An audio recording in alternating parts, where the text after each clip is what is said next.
Okay, so then coming to the another concept that is called regenerative braking method. So in this regenerative braking, regenerative braking operation of the motor, in this regenerative braking, the motor operates as a generator. In the regenerative braking operation, the motor operates as a generator while it is still connected to the supply. Okay, understood. In regenerative braking operation, motor operates as a generator while it's still connected to the supply. But in dynamic braking or rheostatic braking, so this it's disconnected from the external power supply. Okay, disconnected from the external power supply. But in here, it's different. In regenerative braking, the motor is operates as a generator. The motor is operates as a generator. Okay, while it is still connected to the supply. While it's still connected to the supply, here the motor speed is greater than the synchronous speed. Okay, for example, in AC machines, stator rotating magnetic field is rotated at synchronous speed. Stator rotating magnetic field, that is called rotating magnetic field in stator winding, is rotated synchronous speed. Okay, if the rotor speed is more than that of the synchronous speed, then only it is acting as a generator in the induction machine. In the induction machine, stator rotates at synchronous speed, that is called ns is equal 120 F by P. Okay, so stator is rotating at synchronous speed, and stator magnetic field, rotating magnetic field is rotating at synchronous speed, but rotor is rotating less than the synchronous speed in induction machines. But in synchronous machine, stator rotating magnetic field and rotor rotates at the same speed. The relative speed will be zero in the synchronous machines, but in induction machines, stator rotating magnetic field is more than that of the rotor speed. The rotor speed is always less than that of the stator rotating magnetic field. Am I right? That means if the rotor is rotating above the synchronous speed, that means it is acting as a generator. Well, okay. If the rotor rotating above the synchronous speed, so it is acting as a generator. Okay. So that in this here, the motor speed is greater than synchronous speed. Okay. In regenerative braking applications, in regenerative braking, the motor speed is greater than synchronous speed for AC machine. Okay, so mechanical energy is converted into electrical energy. Yeah, mechanical energy is converted into electrical energy. Understood? Mechanical energy is converted into electrical energy in regenerative. Okay, and part of which is returned to the supply, and the rest of the energies lost as heat in the winding of bearings, in the winding and bearings of the electrical machine. Understood? So in this machine, here motor speed is greater than synchronous speed, and mechanical energy is converted into electrical energy. In regenerative braking, mechanical energy is converted to electrical energy, and this in this electrical energy, part of the energy returned to the supply, and the rest of the energy is lost in heat in the winding and bearings of the electrical machines. Some amount of energy is wasted in the winding and bearings, and some amount of energy is returned to the supply. So that is the regenerative braking. Okay, most of the electrical machines pass smoothly from motoring region to regenerating region. Okay, electrical machines are pass smoothly from motoring region to the regenerating region when overdriven by the load. Okay, so the motor is rotating in one direction. Okay, if the speed is increases to above the synchronous speed, so the same motor will be acting as a generator. Okay, for example, so let us assume.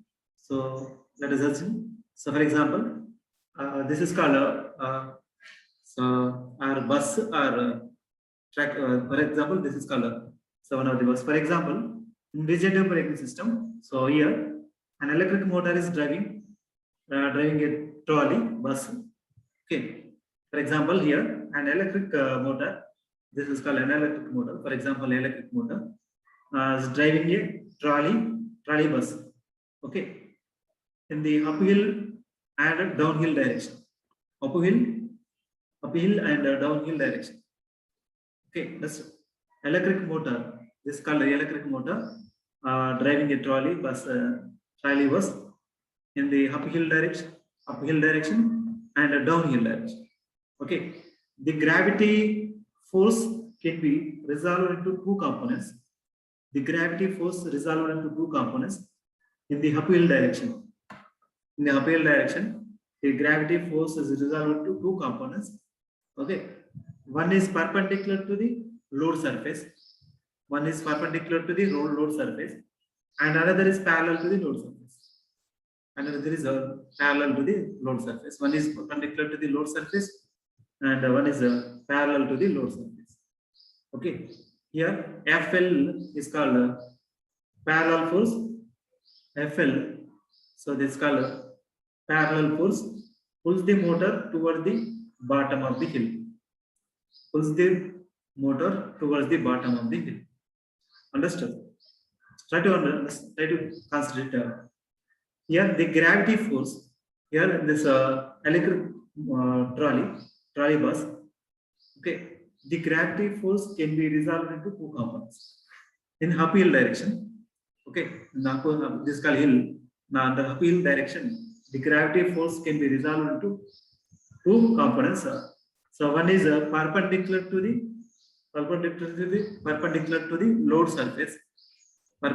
the load surface, and another one is parallel to the load surface. Okay, so here FL, so this FL is called parallel to the parallel force. It's called parallel force, pulls the motor towards the bottom of the hill. So in this direction, this force direction will be so opposite of this trolley bus. Okay, if we neglect the rotational losses, for example, there is no rotational losses, the motor must produce a force Fm. Okay, for example, there is no rotational losses. For that case, the motor must produce a force Fm opposite to FL. Opposite to the FL. The motor must produce a force Fm opposite to FL to move the bus in uphill direction. Am I right? Okay, the motor must produce a force Fm opposite to FL, okay, to move the bus in the uphill direction. This operation is indicated as shown in figure here. So like this here, powerful line direction. So you can easily understand that.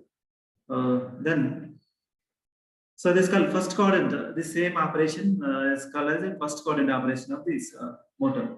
It's called a first quadrant operation of the motor. Okay. This force is nothing but load torque. Okay. This load force opposite to that of the rotation now. Opposite to that of the motor.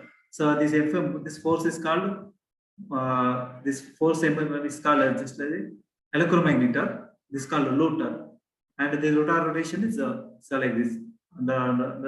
So down upward direction. Okay, so it is same as a first quadrant operation of the DC motor. Okay, first quadrant, so same operation. So here uphill direction. So this here and here same. So here in this electric trolley bus, the force is upward direction. That means electromagnetic torque is one direction, and the rotor rotating. This called wheels are rotating in one direction, same as this force direction, and this load torque is opposite direction. If this prime mover, that is called electromagnetic torque, is more than that of the electromagnetic torque, that is called force. This Fm force is more than that of the FL. Then only this trolley bus moves upward uphill direction. Otherwise, it goes downwards direction. It's not possible to move the uphill. Okay, the upward, this called prime mover torque, this electromagnetic torque is greater than load torque. Then only this machine is moves in this direction. Otherwise, it's very difficult to move the uphill direction. Okay. So this is regarding the first coordinate operation. Here, the motor torque and speed are the same. Yeah, motor torque and the motor torque and rotation, that is called speed, same, understood, same direction, but the load torque is opposite direction. But load torque is opposite direction of the motor. Okay, the load torque is opposite direction of the motor. Same as here, same example. So by using this example, you can easily understand. This is called motoring operation. Okay, so in this, so by taking this example, trolley bus. Okay, electric trolley bus. So this moving upward direction, that's called force acting on this trolley bus is like this. That's why this trolley bus is moving upward direction. Okay, the trolley bus is force, that is called same as a motor torque, and this is called load torque, and this is called rotation of the wheels. This direction, rotation, clockwise direction. Okay, this is called motoring operation. So same as a motoring operation. Okay, understood. Here, in the first quadrant operation, from motor torque and rotor rotation, same direction, but load torque is opposite. Okay, and here the power flow is from motor to mechanical. Motor to mechanical. The power flow from motor to mechanical load. Okay, the shaft is connected. The load is connected to the shaft of the motor. The power flow is like this in this direction. Motor to electrical load, mechanical load. Okay, understood. So this is the first quadrant operation. Okay, here first and second quadrants, two quadrants operation. First and second quadrants.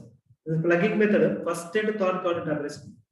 First and third quadrant operation in the plugging, but in regenerative braking, first and second quadrant operation.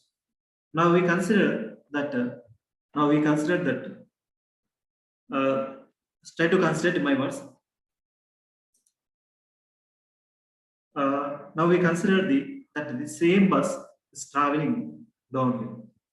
So like this. Now we consider that same bus is traveling downhill. Okay, the gravitational force does not change. Okay, so consider same bus is traveling downhill in this direction. The gravitational force does not change. Okay, the gravitational force does not change its direction, but the load torque pushes the motor towards the bottom of the hill. Understood? So try to consider here. Same bus is traveling downhill direction. Same bus is traveling downhill direction. The gravitational force does not change its direction, but the load torque pushes the motor towards the bottom of the hill. Towards the bottom of the hill. Okay, the load torque pushes towards the bottom of the load torque. FL is called same as load torque. Here load torque is downwards direction. Here load torque downwards direction. Okay. The load torque is downwards direction.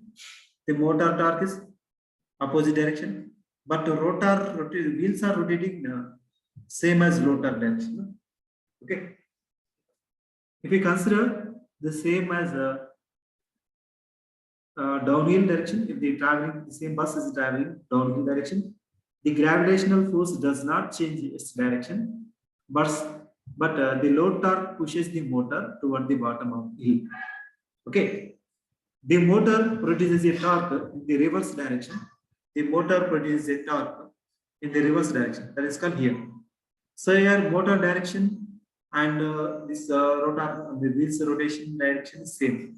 Okay, motor direction, this called rotor force, and this rotation is same. But here the wheels are rotating clockwise direction, but the force is opposite direction.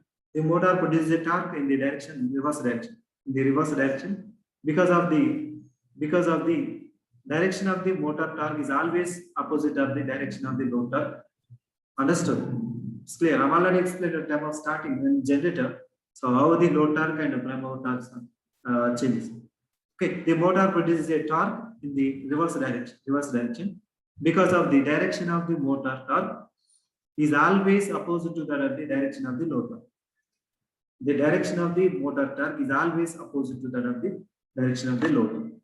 Okay, so Fm, so that is called motor torque, and the FL is called load torque, always opposite to that of the rotation direction of the load torque. The motor torque is always opposite to that of the direction of the load torque. So in this direction. Okay. Here the rotation of the motor is still in the same direction. Rotation of the motor still in the same direction on both sides of the hill. Here uphill direction, the rotor is rotating clockwise direction. Here downhill direction also, the rotor is rotating clockwise direction. Understand? Here clockwise direction, rotation is not changing. Here rotation is clockwise. Here rotation is clockwise. But the forces acting on this machine is changes. Here in this uphill direction, motor torque upward direction and rotor direction is also same as force direction, but load torque is opposite. But here load torque is downward direction. Okay, load torque and rotor rotation is called motor rotation is same, but force acting on this motor is opposite direction. Okay, so this is this operation is indicated same as a second quadrant.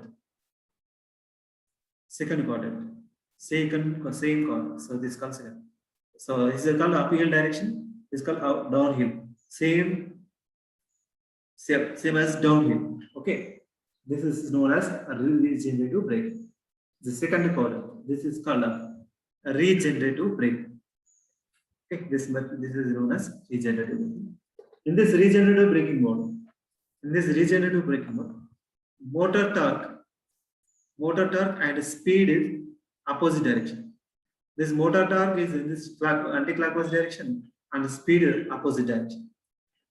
Understood? Motor torque and speed are in opposite direction. The load torque TL is opposite to the motor torque. The load torque TL is opposite to the motor torque. Okay. So the energy exchange under regenerative braking operation is power flows from mechanical load to source. Power flow from mechanical load to source. As the load is driving the machine, and the machine is generating electric power that return to the supply. Understood? As the load is driving the machine, and the machine is generating electric power that is returned to the supply. This is called regenerative method.